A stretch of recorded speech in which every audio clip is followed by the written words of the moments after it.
my clerk, Mr. Bob Cratchit, who earns 15 shillings a week with a family to support. 15 bob, 15 of a Christian name, saying Merry Christmas? What, have I seen everything now? What to do with me? Oh, shuffle me off to Bedlam as I go mad. Merry Christmas, Merry Christmas. As Fred exited, there entered the premises of Scrooge and Marley a pair of distinguished men of business.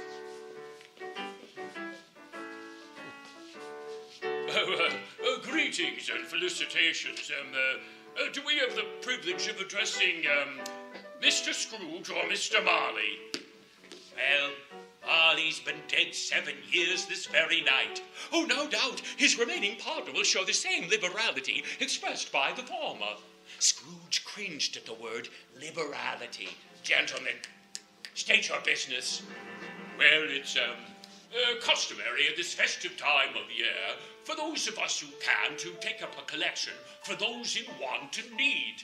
Oh, yes, there are many who want for even the most common of comforts, for meat and for warmth. Tell me, gentlemen, are there no prisons? Oh, plenty of prisons. And the Union Workhouse, the treadmill, are they still functioning? Oh, yes, but they are a dreadful sight. Oh, tell me, has the poorhouse closed its doors? Oh, no, but again, it too is a horror. Well, not to me. I was afraid from the way you gentlemen were speaking something had happened to those institutions. Well, they can scarcely provide the kind of Christian cheer one would hope to give at this festive time of year. And what shall we put you down for? Nothing. Oh, you wish to remain anonymous.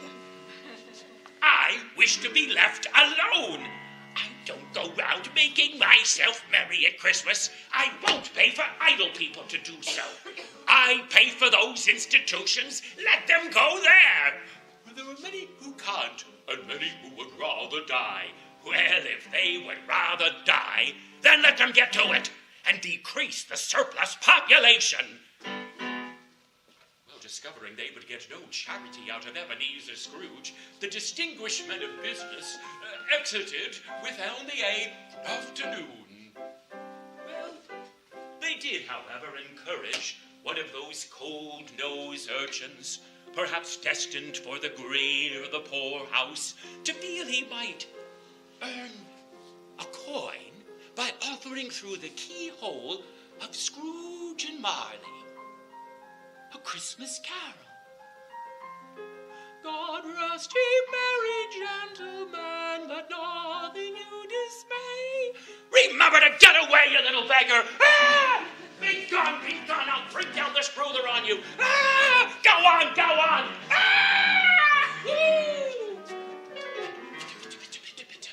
Off ran the little lad. Scrooge turned and found his clerk, Mr. Bob Cratchit, standing there, winding his scarf round his neck. Oh, quitting time, sir. And I suppose you'll want the whole day off tomorrow. Oh, yes, sir, if it's quite convenient. It's not convenient. Well, it's only once a year, sir. Poor excuse to pick a man's pocket every December the 25th. Be here all the earlier the next day. Oh, yes, sir, and good afternoon. Good afternoon, Mr. Cratchit.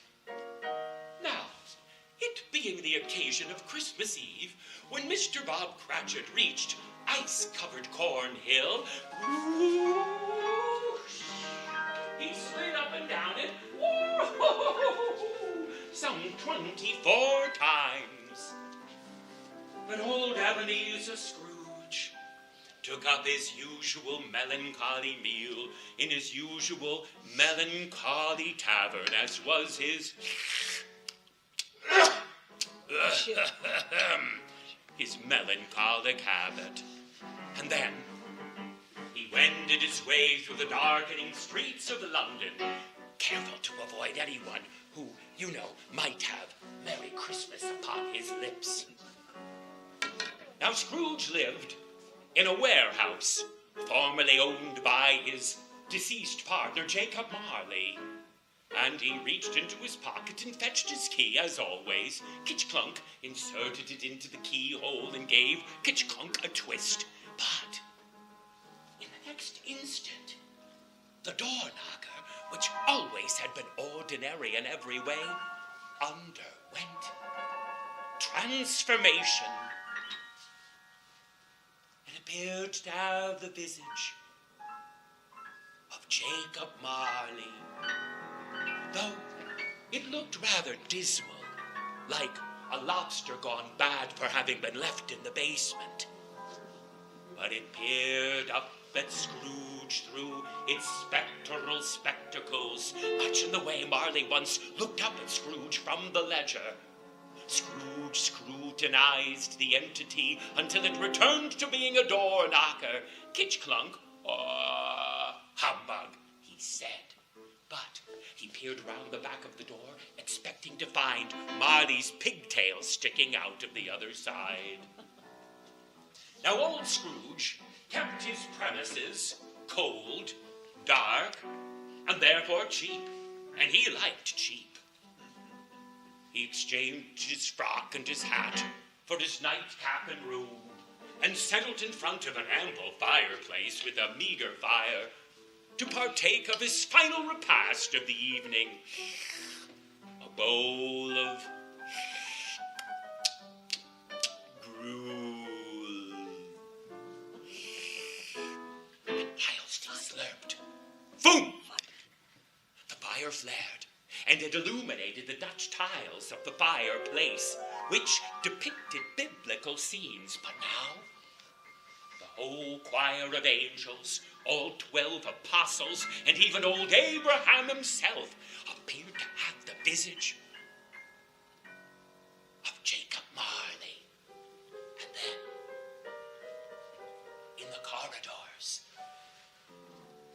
bells? Who's ringing those bells?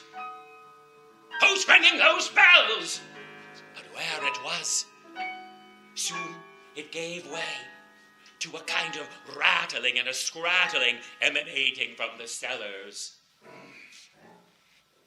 What's that? Who's there, I say? Ah, humbug, said Scrooge. But he rose, shrunk, and bolted the door, shrunk thrice. But whate'er it was, it went right through the door unencumbered, and it appeared as an apparition before Ebenezer Scrooge. Why, it's Marley's phantom! Yea, there it appeared with the same pigtail, frock, waistcoat, breeches and boots with tassels that Marley wore in life. But Scrooge noted the phantom was fettered in chain, festooned with cash boxes, ledgers, treasure chests, quill, and other accoutrements of the trade. Scrooge, however, could see directly through to the buttons in the back of the spirit's coat, prompting the old miser to mutter, "Well, they always said Marley had no guts. Here's me proof. How now, spirit? What do you want with me?" "Much." "What are you?" "Ask who I was." "Oh, very particular for a shade, aren't we? All right. Who were you?" "In life I was your partner, Jacob Marley. In death I am a forlorn wandering spirit." "Yea, but can you sit down?" The ghost adjusted its chains and sat for Ebenezer Scrooge. "You do not believe in me." "I don't." "Why? Why doubt your own senses?" "Senses? Ha! Senses may deceive. Ha ha! Why, you may be just a bout of indigestion, a bit of undigested beef, a blot of mustard, a crumb of cheese, an underdone potato. Ha ha! I tell you, there's more of gravy than grave about you." and unwound a bandage from its chin, causing its jaw to drop down to its chest.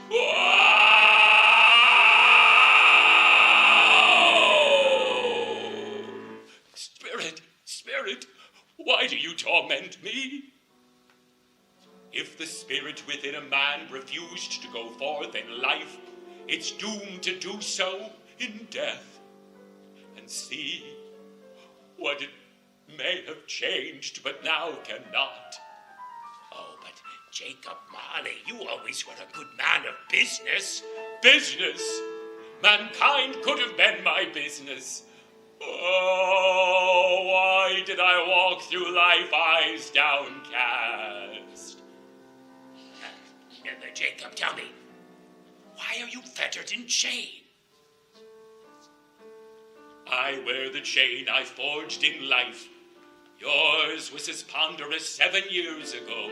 Think of the work that thou hast wrought upon it since. Scrooge looked upon himself, expecting to find the chain. Spirit, will you speak some words of kindness unto me? I've none to give. That is for others. Ebenezer Scrooge, you will be visited by 3 spirits. Expect the first when the clock tolls 1. The next will come when the clock again tolls 1. And the last will come at the tolling of 12. Jacob, do you suppose you could arrange for me to see them all at once? It'd be more convenient. Wow! Ebenezer Scrooge, take heed of the lesson these spirits will bring. Avoid my sad fate. And the spirit opened the window and flew out. Scrooge fled to the window and looked upon an astounding scene. There, London abounded with spirits, and they were all fettered in chain, and Scrooge knew many of them. And they all endeavored to help those who were less fortunate. But failing, they wailed,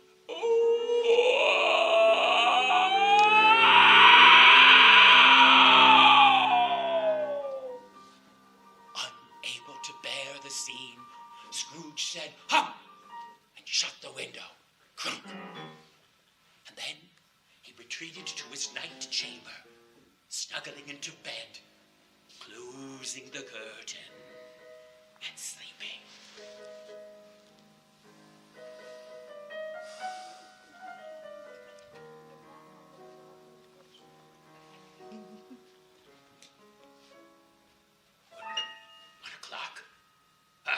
And not a spirit about. Oh, I knew it was nothing more than a bout of indigestion, beef or something.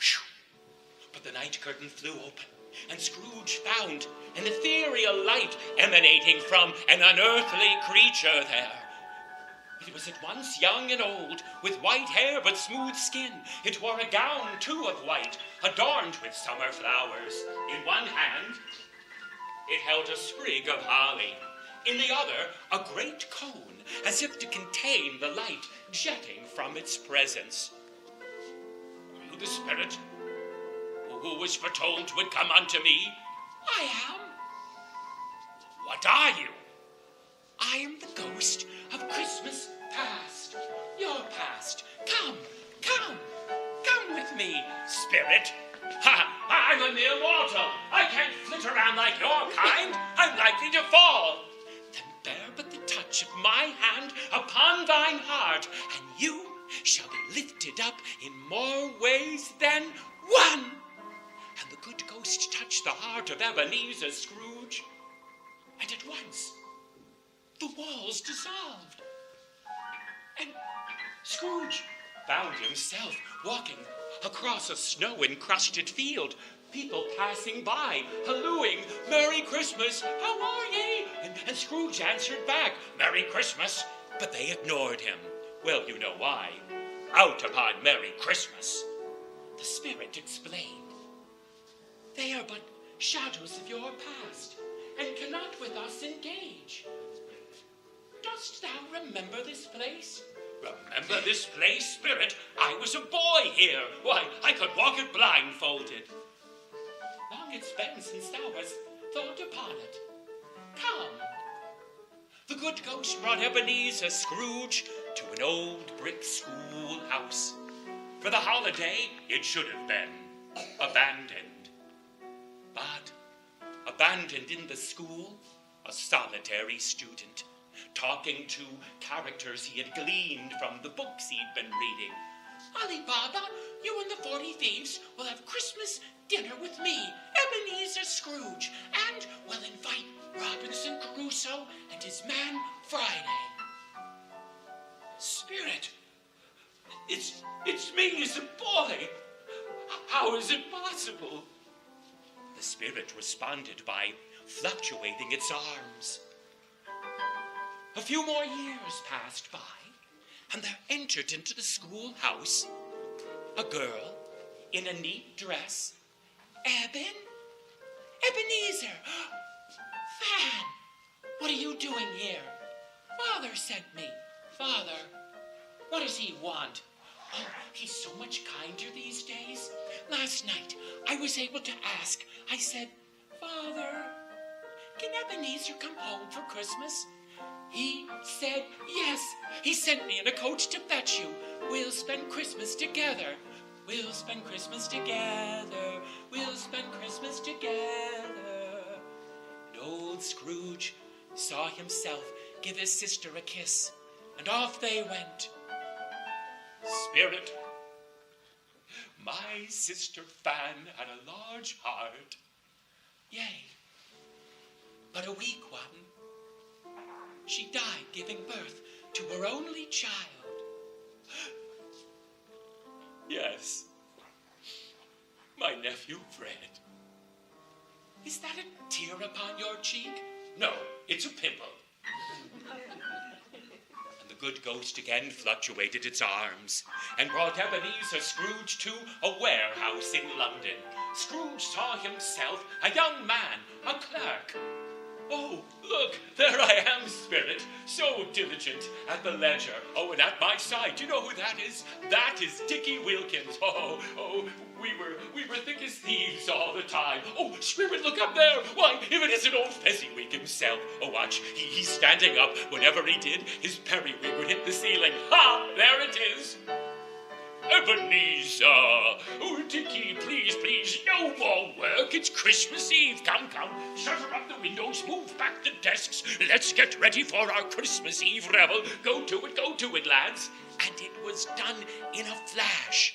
And then in comes the musician, right up into Fezziwig's office and sets up his orchestra. And he brings out a violin and begins to tune it up. And at first, it sounded rather like 50 bad stomach aches. But eventually he found his way to a tune, and then in comes the Mrs. Fezziwig.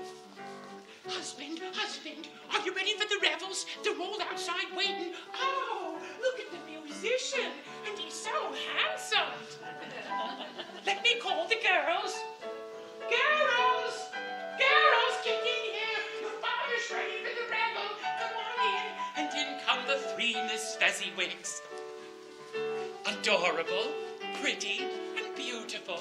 And they're followed by the 5 young men whose hearts they broke. But all of them remained hopeful that they would catch a Miss Fezziwig underneath the mistletoe.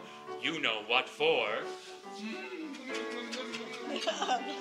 And then they're followed by all those in the employ of Fezziwig. And in came too the milkman and his cousin, her brother, and they all lined up in 2 long sets, ready to dance a Christmas contra.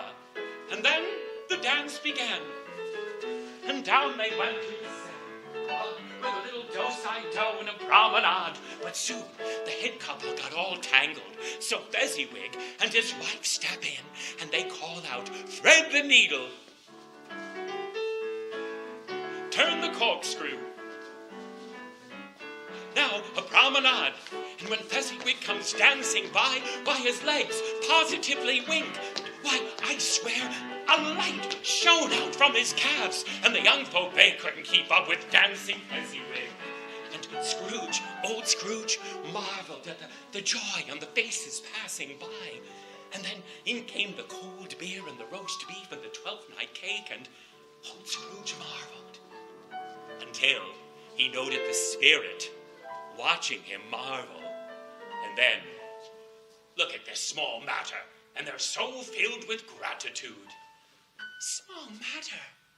Why, no fezziwig spent but a few of my mortal pounds. And look at the joy it's brought. Come with me now. And the good ghost of Christmas past delivered Ebenezer Scrooge to see himself still a young man, but now evidence of his own avarice had begun to etch his face. And nearby,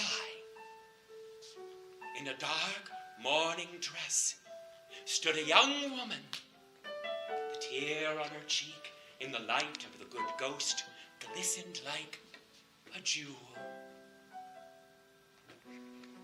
Ebenezer Scrooge, it's no use. A golden idol has come between us. Belle, what do you mean? I mean, you work too hard. I work hard because there is nothing as harsh in this world as poverty. You fear the world too much. Gain engrosses you, not me. Why, if I were to come to you, poor woman that now I am, without money for marriage, would you be making your proposal, your promise? Have e'er I said I would go back on my promise now? In your way, yes. Oh, Ebenezer Scrooge. Therefore... What, Belle? I release you from your promise. Belle, what do you mean?